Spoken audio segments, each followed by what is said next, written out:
Vice President Harris has not appeared in a single at the palace coup against President Biden. The same shadowy DNC operatives appointed his successor, also without an election. They installed a candidate who was so unpopular with voters that she dropped out in 2020 without winning a single delegate. My uncle and my father both relished debate. They prided themselves on their capacity to go toe-to-toe with any opponent in the battle over ideas. They would be astonished to learn of a Democratic Party presidential nominee who, like Vice President Harris, has not appeared in a single interview or an unscripted encounter with voters for 35 days. We've been listening to independent candidate Robert F. Kennedy Jr. from Phoenix outlining what led him to his quixotic quest for the White House to now dropping out and relinquishing the title of Democrat. He had a series of complaints about the party. We're, of course, going to continue watching his remarks. There's a back and forth over whether he's going to endorse former President Donald Trump. We're going to break that down on the other side of a quick break. Stay with CNN.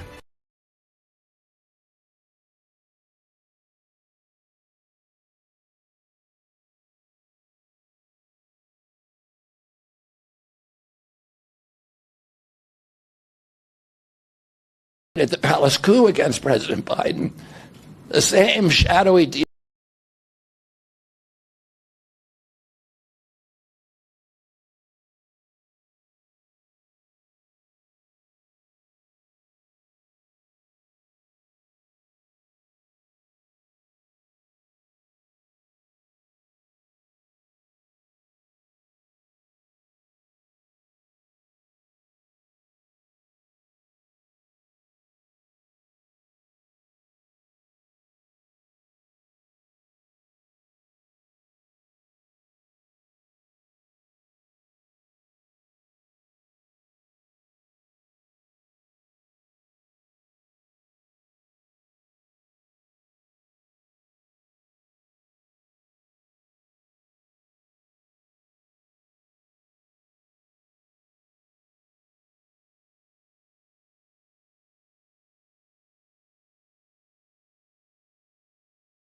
want to salute Bobby's decades of work as an advocate for the health of our families and our children.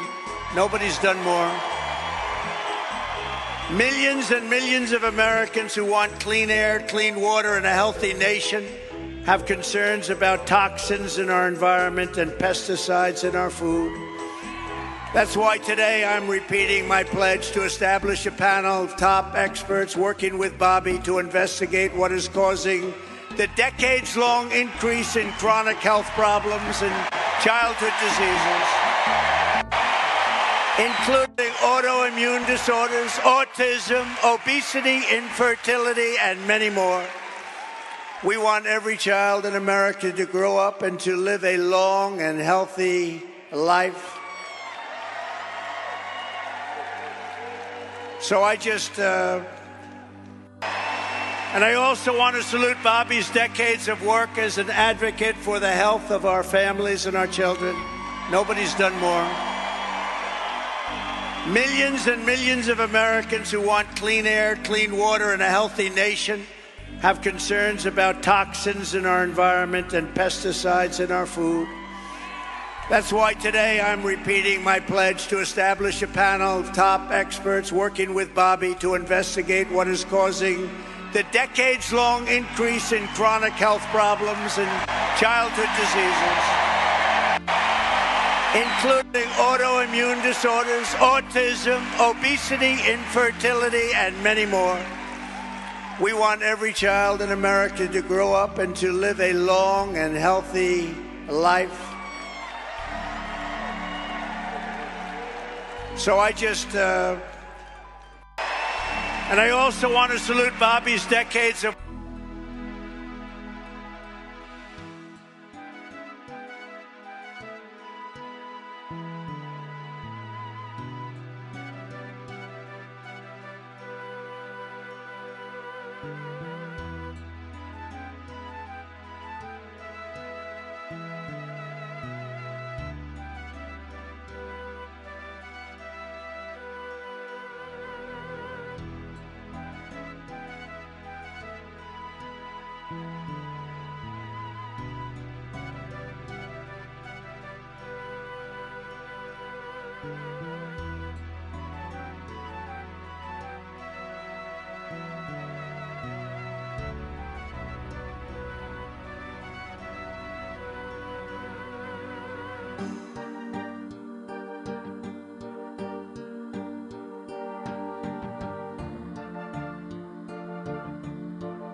know people.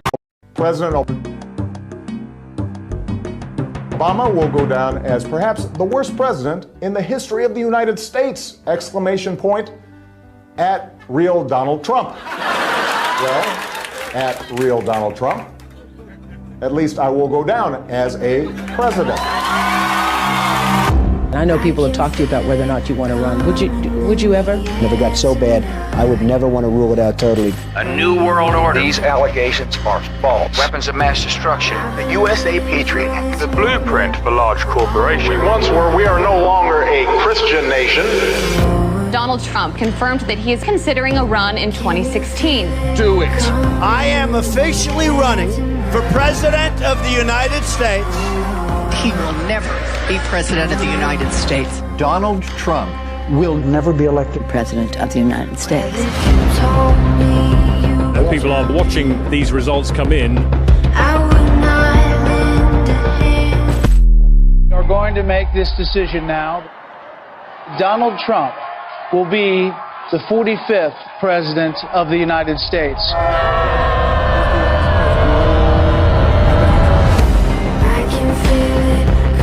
Does it ever seem to you that President Trump has done more than any president in modern history? And in the 10 years I've been involved in politics, I've never seen an administration hit the ground running like this. I could spend the rest of the hour laying out the accomplishments under the Trump presidency, despite everything thrown at him. The market just had its 12th straight record close. Taking action to save as many kids as they can. We were energy independent under the Trump administration. More Americans reported being employed than ever before. Those who have served our country in the military to get access to mental health care. The Great American Outdoors Act is the largest single piece of legislation to support our national parks and public lands. Created more than 7 million good-paying jobs. Websites can be held liable in court for having sex trafficking content. The Abraham Accords, which for any other president would have been multiple peace prizes. America did not enter into a foreign war. The unemployment rate in the U.S. fell to 3.5%. The First Step Act eases federal sentencing for nonviolent offenders. Increased funding for historically black colleges and universities. Allows terminally ill patients easier access to experimental drugs.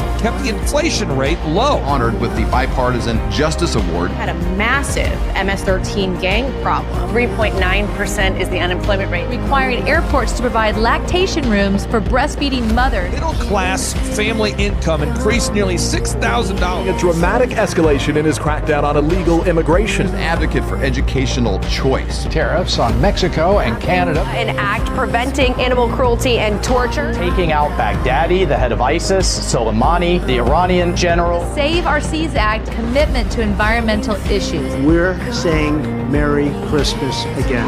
Community development in low-income urban and rural communities. Help us to remember the importance of fighting off tyranny. Pulling out of UNESCO, the World Health Organization, the Paris Climate Accords, reassessing NATO and the United Nations. Stood up for Christianity and the Constitution more than any president in American modern history. We are stopping the attacks on Judeo-Christian values.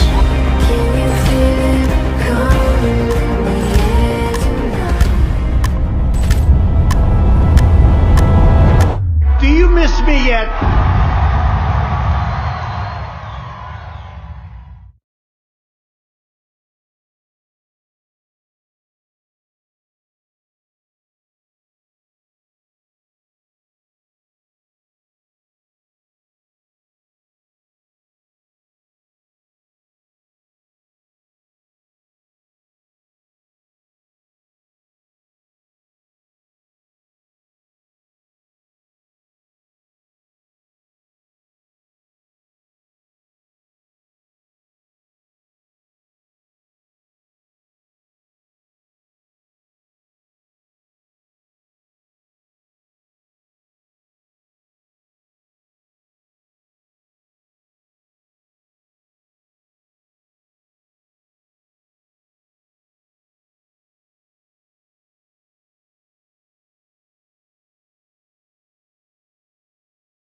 because, as you know, the government can lie to us. That happened in 2012 with Obama passing law that the government can issue propaganda out there that's not true. So they own that machine. It's going to cause mass confusion. And I'm going to tell you, this day and age, man, don't believe what your eyes see. Don't believe what your ears see or hear. So there's the InfoWars MD line that I don't talk about enough that is all the highest quality, whether it's turmeric or whether it's natural sleep aid. Robert F. Kennedy gave one of the most powerful and historic speeches I've ever seen. This was truly history making.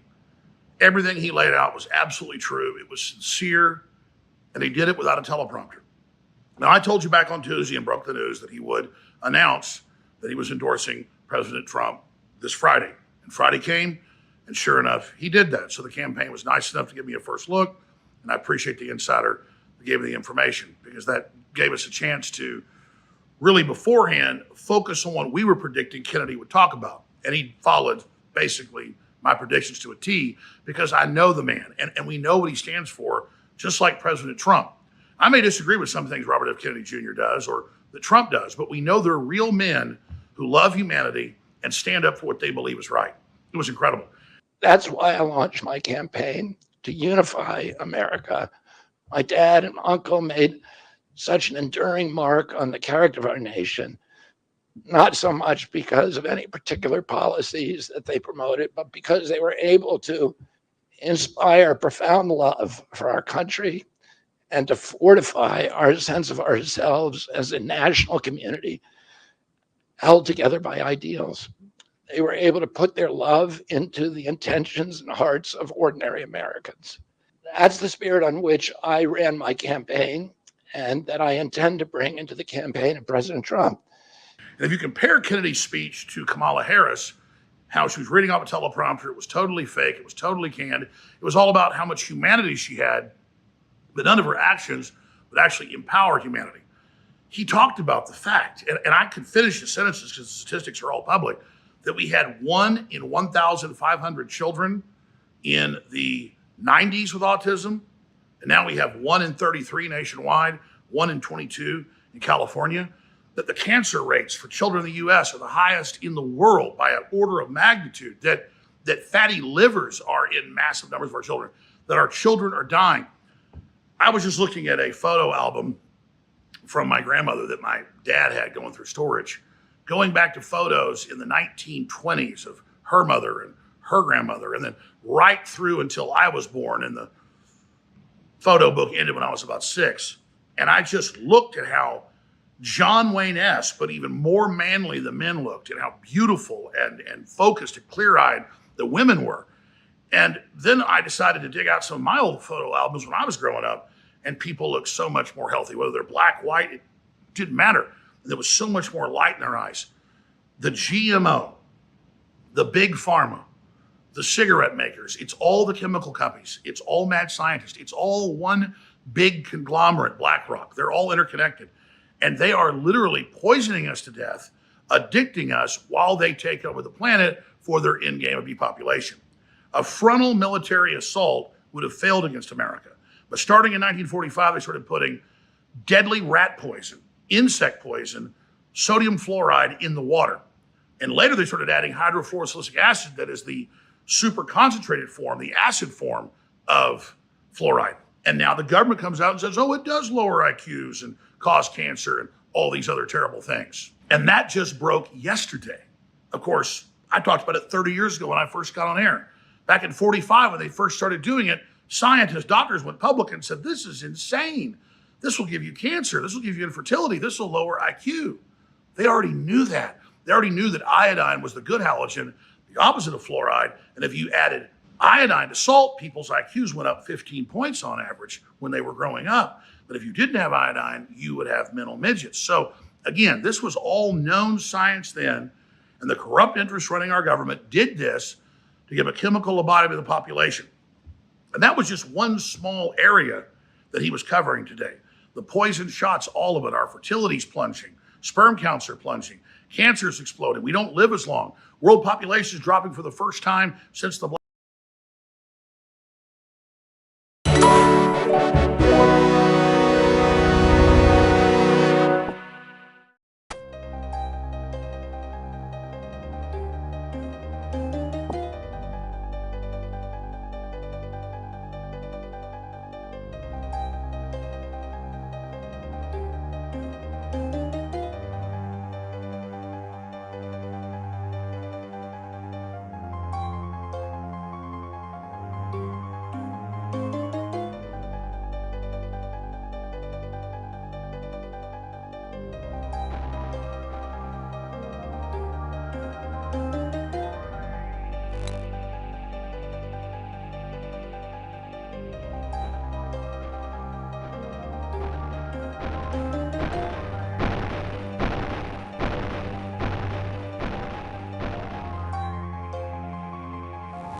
Black Plague. And Kennedy pledged and explained for the first time I ever heard him say it, that he prays every morning for the children and that it's been his mission for decades. And he broke down with real tears. You can't fake that type of sincerity, and you can't fake how hard he's working. You can't fake the fact that he pledged when he first started running a few years ago that if it looked like he would be just a spoiler, that he would drop out, that he didn't want to give power to one party or the other. But the Democrats forcibly removed him. They cheated him. They cheated you on who you could vote for. He was exploding into 25, point number in a three-way race early on, but they shut him down. Many months ago, I promised the American people that I would withdraw from the race if I became a spoiler. A spoiler is someone will alter the outcome of the election, but has no chance of winning. In my heart, I no longer believe that I have a realistic path to electoral victory in the face of this relentless systematic censorship and media control. So I cannot in good conscience ask my staff and volunteers to keep working their long hours or ask my donors to keep giving when I cannot honestly tell them that I have a real path to the White House. Furthermore, our polling consistently showed that by staying on the ballot in the battleground states, I would likely hand the election over to the Democrats with whom I disagree on the most existential issues: censorship, war, and chronic disease. In about 10 battleground states where my presence would be a spoiler, I'm going to remove my name, and I've already started that process and urge voters not to vote for me. It's with a sense of victory and not defeat that I'm suspending my campaign activities. But now he doesn't get revenge. He gets justice to come back and deliver conservatively 6 to 10 points to Trump. He's going to stay on the ballot in blue states to pull Democrat votes, flipping some states red. And in red states, he is going to be not on the ballot as well, or he told people not to vote for him. But in battleground states, he's pulled himself off the ballot. Is the process right now: Pennsylvania, Georgia, Michigan, Arizona. So I talked to Roger Stone. He says it's a genius move to maximize the effect against the Democrats and all their fraud. They've got about a 10% margin of dead people and folks out of district to vote. That's about the ammunition they've got. Trump's already 10, 15 points ahead, 20 in some polls, about 6, 7, 8, 9, 10 in battlegrounds. This RFK is a bellwether. So is Tulsi Gabbard's joining Trump as well on the campaign trail. He said he's going to join Trump on the campaign trail and try to unify America. And he said, because he hopes we love our children more than we love hating each other. Ultimately, the only thing that will save our country and our children is if we choose to love our kids more than we hate each other. The Democratic Party is the party of hurting the children. It's the party of sterilizing the children and aborting the children and toxifying the children. They are the party of the corporations and war and death. And I already liked RFK Jr. and had a good feeling about him and told folks that I believed he was for real. He might have had some bad folks around him, but even his VP is now anti-communist, anti-globalist, anti-New World Order. You've got Elon Musk joining in as well, and so much more. So now he'll make the rounds on all the top shows in the world, from Tucker Carlson to Joe Rogan to you name it. Now he'll be on all the big campaign sites. This is going to be huge. And you look at the wonderful folks supporting Trump and all the authentic mavericks, male and female, old and young, black and white, Hispanic, you name it. And on the other side, you see the Democrats, the party of division and hate and lies and fraud and fake job numbers and open borders and human trafficking and World War III. So it's to save the children from poison, big pharma, big agri, big food. That's all the same group. It's to stop World War III, and it's to unify this nation. A beautiful, powerful message that makes me so proud of Robert F. Kennedy Jr. We should support him. We should support President Trump. And I had already gone home today because we've been up here the last 4 nights covering the DNC till midnight almost every night. I'd left early at about 4 o'clock, and I got home, was with my family, and I looked at my 7-year-old daughter who wanted to play board games with me and play in the backyard and go swimming. And I said, baby, for you, I got to turn around. And I drove back up here to cut this because it is about the children. It's all of our choices. It's what we do, not supporting these companies, but they're trying to force feed it through the system. They're trying to shut down organic farms all over the world, not just here, saying they're bad. And they're trying to feed you Frankenfood of Bill Gates. But if we get a regulator like him in at the FDA or at the EPA, because we can call this food toxic waste as well, or he gets to be the director of the CIA or the attorney general, this is going to be so powerful. But I got to tell you, Trump and Kennedy have got to be really careful now, because if the deep state tried to kill Trump before and killed RFK's father and uncle, they are really going to try to kill them now because they're desperate. But this isn't the 1960s when the corporate media had total dominance and air superiority. The corporate media is a discredited fraud, and they will not get away with it this time. So I salute RFK Jr. I salute Trump. This is a big deal. And Trump needs to put him front and center. And he needs to follow through what Kennedy said he's told him personally and what his family's told Kennedy, that they agree that the food and the water and the shots are poison. You even heard that clip that leaked to Trump admitting it. He's just too big an ego to admit he got conned. And that he has agreed to work with Kennedy to do this, and that he wants to make it his legacy. Trump wants to make it his legacy to take on this system. And Kennedy said, I believe him. So we are about to see spectacular things happen. Thank God for this, and thank God for working through all of you for your support of Trump and Kennedy and InfoWars, because it goes Trump, Musk, Kennedy, and then Rogan and Tucker Carlson, and then Alex Jones. I mean, and I'm not trying to be at the top of this because it's so dangerous to be there, but I'm right there at the upper echelon of the top people the globalists hate, because we understand their operation and how to stop them. And so that's why your support of InfoWars is so critical. Follow us on X or Alex Jones. But this is amazing. We've got so many clips posted at InfoWars, Video. Share them. Share the clips of the speech. Post your own clips of the speech. And this is just an amazing time to be alive. There's not just evil in the universe. There's good as well. And we're going to save the children and our future together. God bless you all. And again, thank you for everything you've done. I love you all from the bottom of my heart. Robert F. Kennedy Jr., you just went from amazing in my book to just top of the line, spectacular, as good as it gets. And I'll say the heartfeltness and the decency and everything he said, top Trump's best speeches. It's not a competition. I'm just saying this was world-class, authentic, maverick, vanguard for humanity. This was Team Humanity. So we salute you, Robert F. Kennedy Jr. The chronic disease crisis was one of the primary reasons for my running for president, along with ending censorship in the Ukraine war. It's the reason I've made the heart-wrenching decision to suspend my campaign and to support President Trump. This decision is agonizing for me because of the difficulties it causes my wife and my children and my friends. But I have the certainty that this is what I've meant to do. And that certainty gives me internal peace, even in storms. If I'm given the chance to fix the chronic disease crisis and reform our food production, I promise that within 2 years, we will watch chronic disease burden lift dramatically. We will make Americans healthy again. Within 4 years, America will be a healthy country. We will be stronger, more resilient, more optimistic, and happier. I won't fail in doing this. Ultimately, the future, however it happens, is in God's hands and in the hands of the American voters and those of President Trump.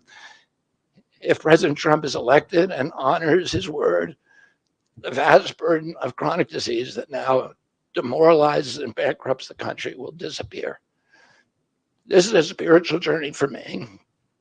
I reached my decision through deep prayer, through hard-nosed logic, and I asked myself, what choices must I make to maximize my chances to save America's children and restore national health? I felt that if I refused this opportunity, I would not be able to look myself in the mirror, knowing that I could have saved lives of countless children and reversed this country's chronic disease epidemic. I'm 70 years old. I may have a decade to be effective.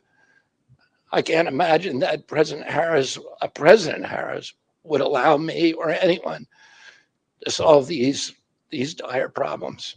After 8 years of President Harris, any opportunity for me to fix the problem will be out of my reach forever. President Trump has told me that he wants this to be his legacy. I'm choosing to believe that this time he will follow through. His son, his biggest donors, his closest friends, and all support this objective. My joining the Trump campaign will be a difficult sacrifice for my wife and children, but worthwhile if there's even a small chance of saving these kids. Ultimately, the only thing that will save our country and our children is if we choose to love our kids more than we hate each other. That's why I launched my campaign to unify America. My dad and uncle made such an enduring mark on the character of our nation, not so much because of any particular policies that they promoted, but because they were able to inspire profound love for our country and to fortify our sense of ourselves as a national community held together by ideals.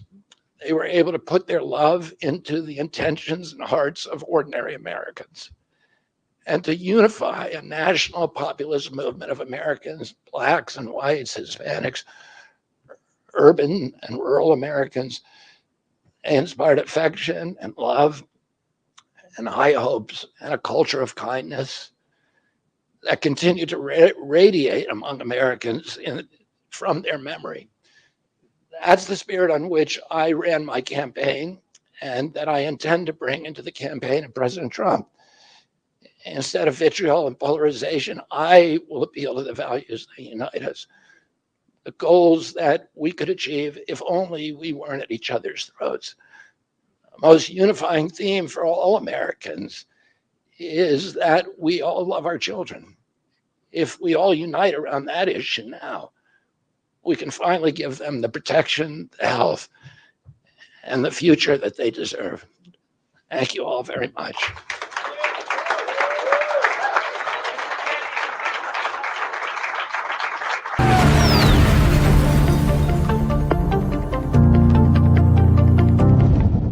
Please support us at InfoWarsStore.com. The new Bulletproof t-shirt's out.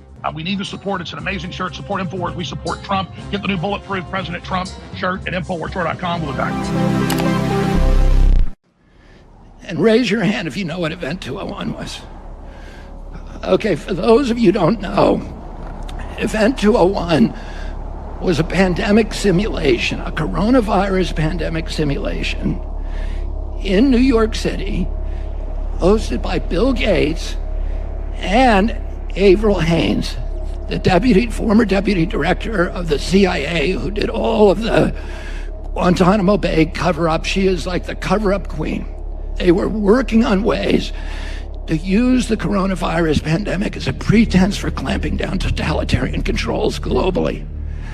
George Gao and Avril Haines from the CIA are talking, they have a soliloquy about how do we clamp down to stop people from saying this came from a lab leak.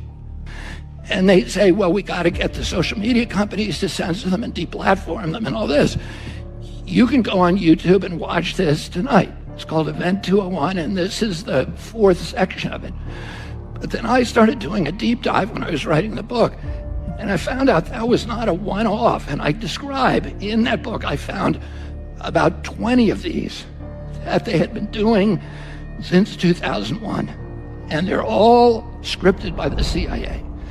And all of them include top-level officials like James Woolsey, the deputy director of the CIA, Tara O'Toole. All of them have senior CIA officials. Many of them have famous people who kind of give an imprimatur of legitimacy to what they're doing, like Madeleine Albright or Tom Daschle or, Bill Gates and a lot of them, and Gro Brundtland from the WHO. They end up drilling, each one of them is drilling the imposition of totalitarian controls. Collectively, they have names like Dark Winter and Crimson Contagion and all these weird names, but collectively they're called Operation Lockstep.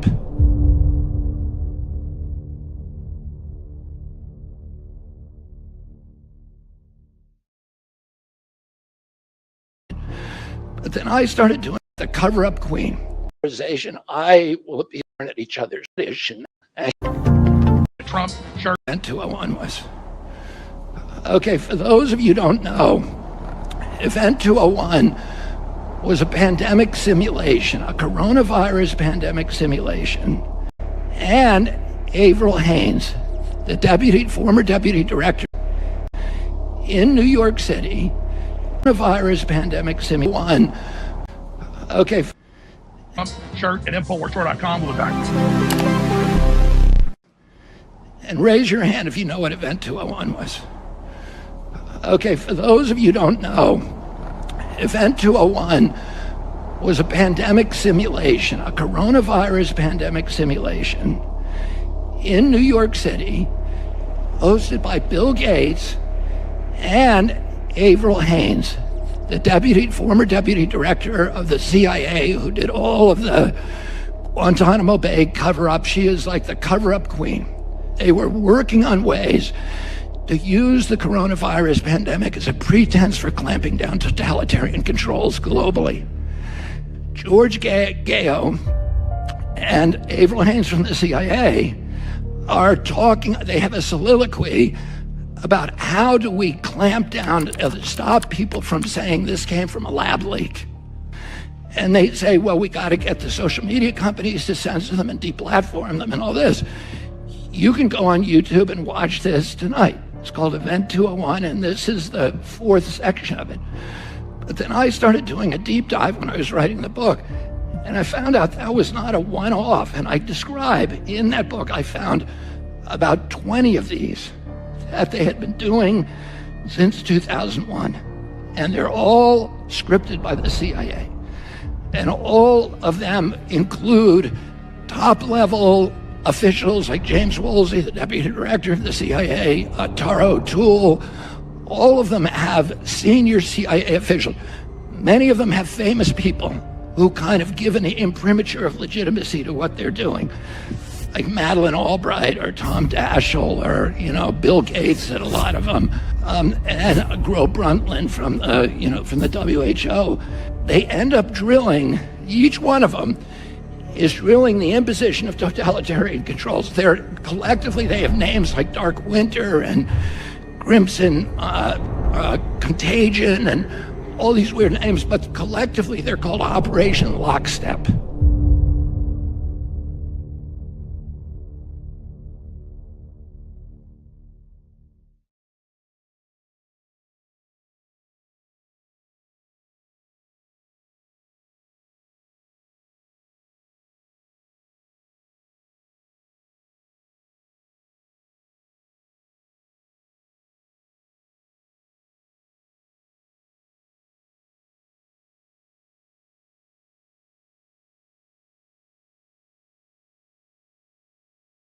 I'm on with Elon Musk a few weeks ago for 2.5 hours where we interviewed each other.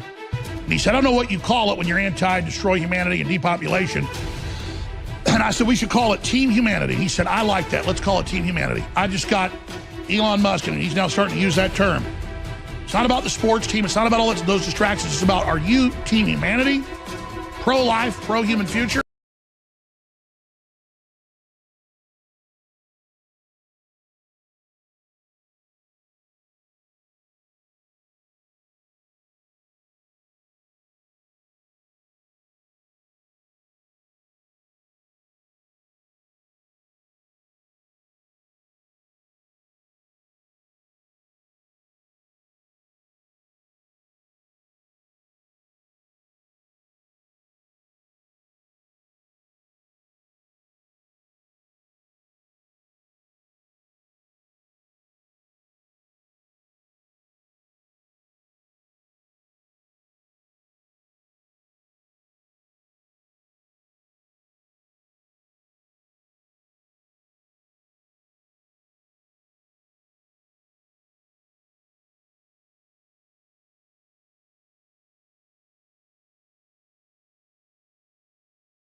What's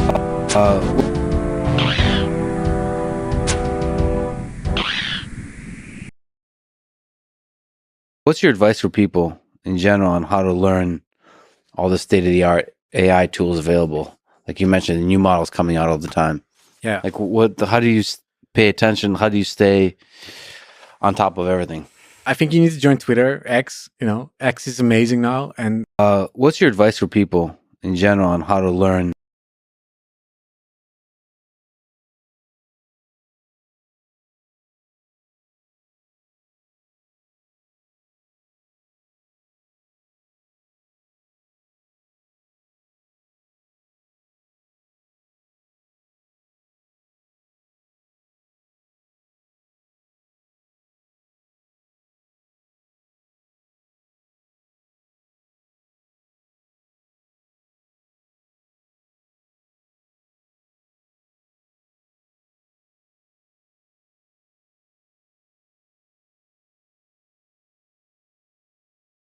Long before I was 16 months ago, in April of 2023, I launched my campaign for President of the United States.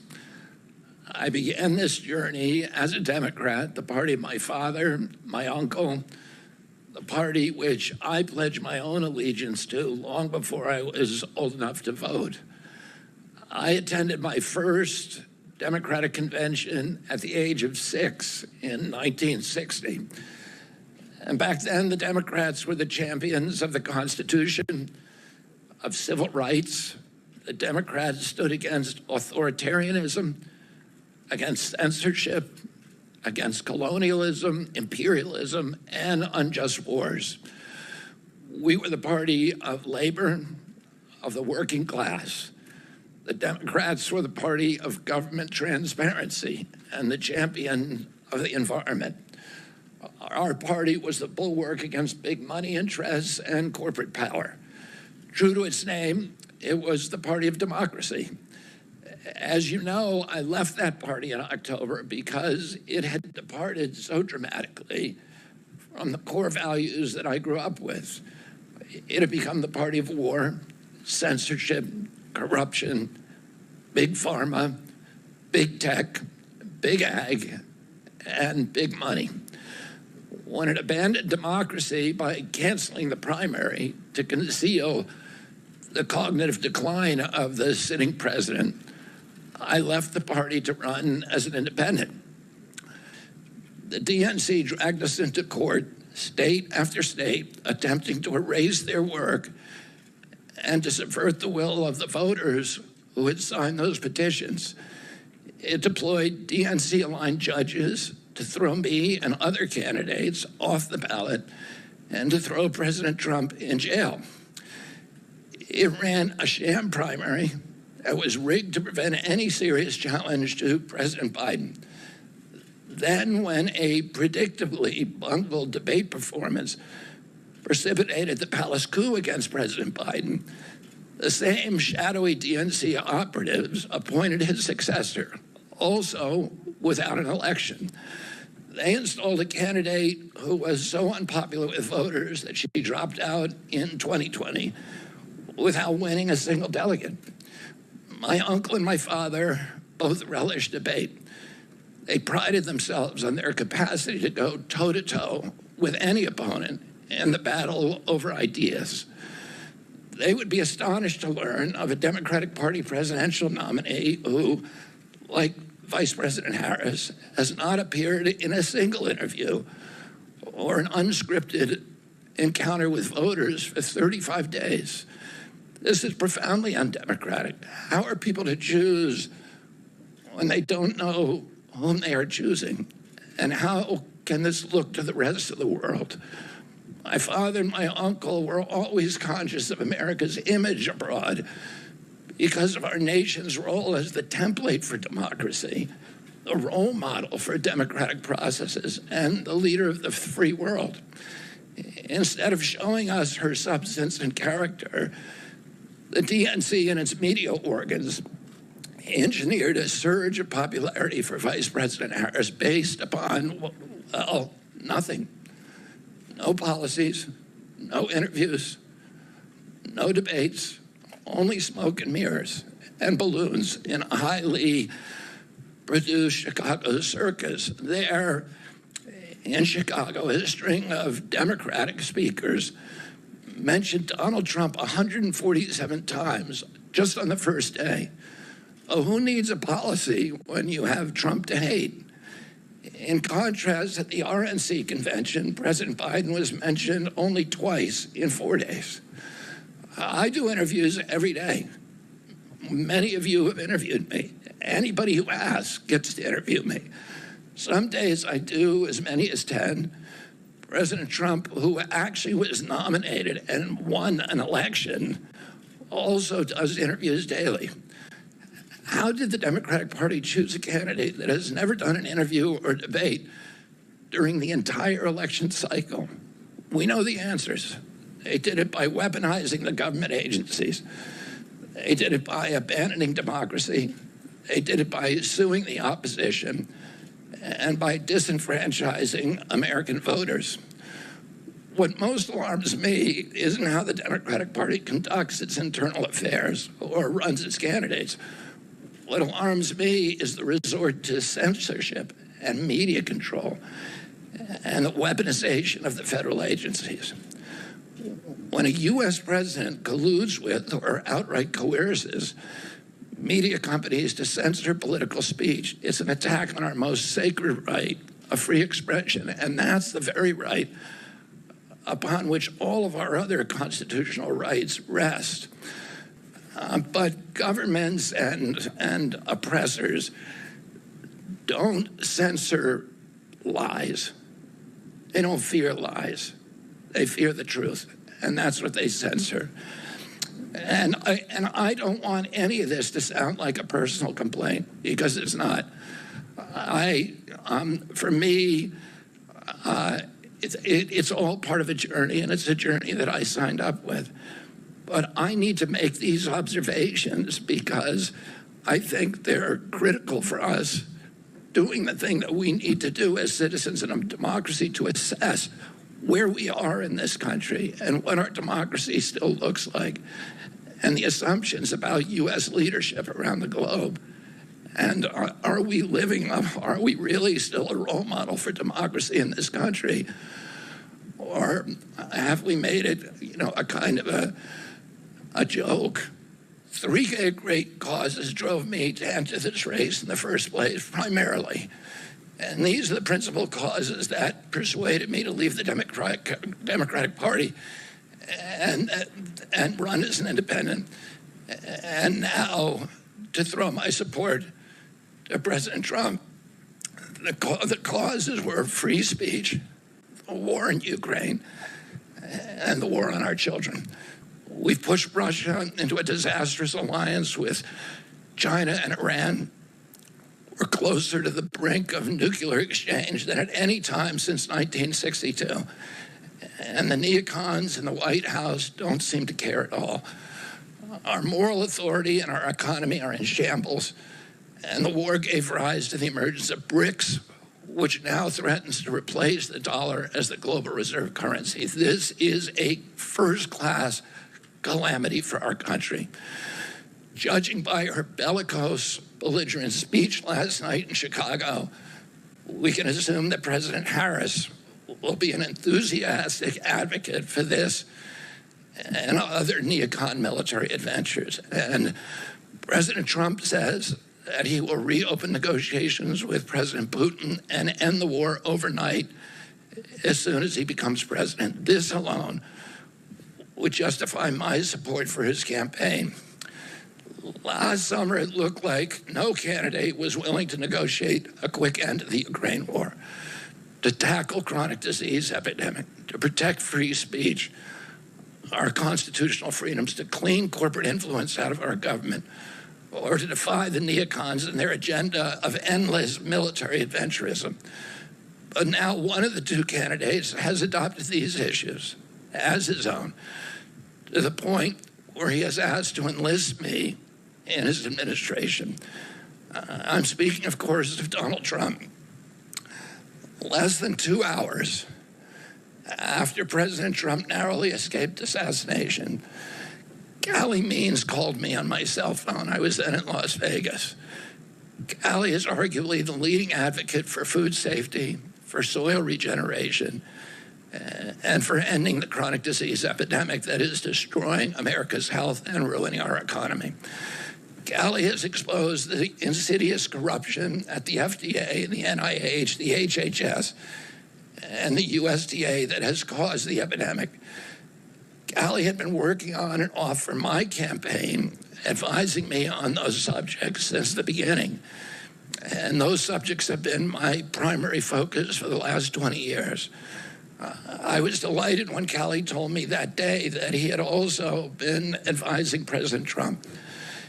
He told me President Trump was anxious to talk to me about chronic disease and other subjects, and to explore avenues of cooperation. He asked if I would take a call from the president. President Trump telephoned me a few minutes later, and I met with him the following day. A few weeks later, I met again with President Trump and his family members and closest advisors in Florida. In a series of long, intense discussions, I was surprised to discover that we are aligned on many key issues. In those meetings, he suggested that we join forces as a unity party. We talked about Abraham Lincoln's team of rivals. That arrangement would allow us to disagree publicly and privately, and fiercely if need be, on issues over which we differ, while working together on the existential issues upon which we are in concordance. I was a ferocious critic of many of the policies during his first administration, and there are still issues and approaches upon which we continue to have very serious differences. But we are aligned with each other on other key issues, like ending the forever wars, ending the childhood disease epidemics, securing the border, protecting freedom of speech, unraveling the corporate capture of our regulatory agencies, getting the U.S. intelligence agencies out of the business of propagandizing and censoring and surveilling Americans and interfering with our elections. Suspending my candidacy is a heart-rending decision for me, but I'm convinced that it's the best hope for ending the Ukraine war and ending the chronic disease epidemic that is eroding our nation's vitality from the inside, and for finally protecting free speech. I feel a moral obligation to use this opportunity to save millions of American children above all things.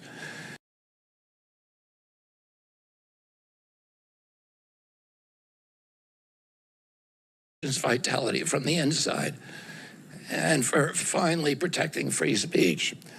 I feel a moral obligation to use this opportunity to save millions of American children above all things. 16 months ago, in April of 2023,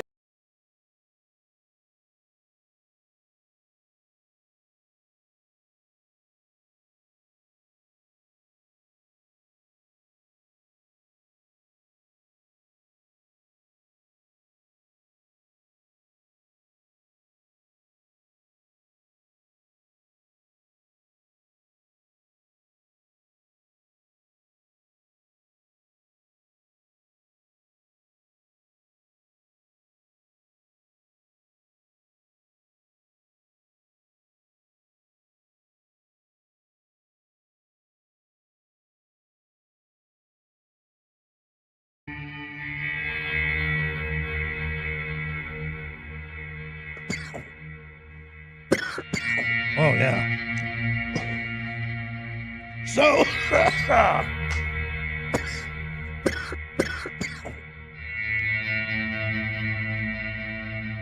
I feel like I'm in another dimension right now. What the hell? Oh, my God. I feel like, you not feel this? It's going on. I mean, what the hell's going on here? It's not just marijuana. Doing acid, ketamine, hardcore psychedelics. Ha ha ha! It's happening. Oh my God. What the We're all fuck? It's the gonna end of the die. world. We're all gonna die. You are dead. You're dead. There is no getting around it. That's just death. Jesus Christ. This is just death. Death. This is death. Oh my God, I'm like dead. Death. Ha ha ha!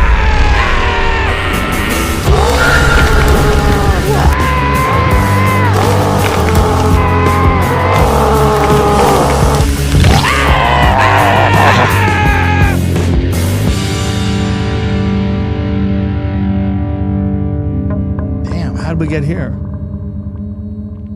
I don't know what's going on. Whoa. What's real? Think about that. We need to fucking tighten up our belt. Feel the air. What's the real frequency? The only way out of this is to do coke. Anybody do coke? We're gonna be okay. Let's just talk. I'd beat up a kid. You're not supposed to. Fuck them, man.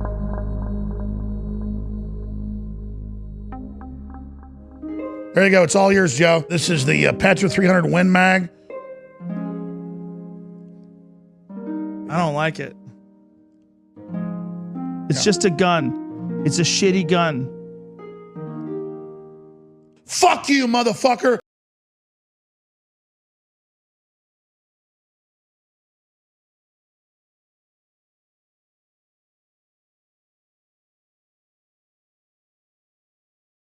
Have you ever had an interdimensional experience?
and a few off-duty Border Patrol agents. During that time, he shook over 200 people's hands and listened to what they had to say. These are the rank and file.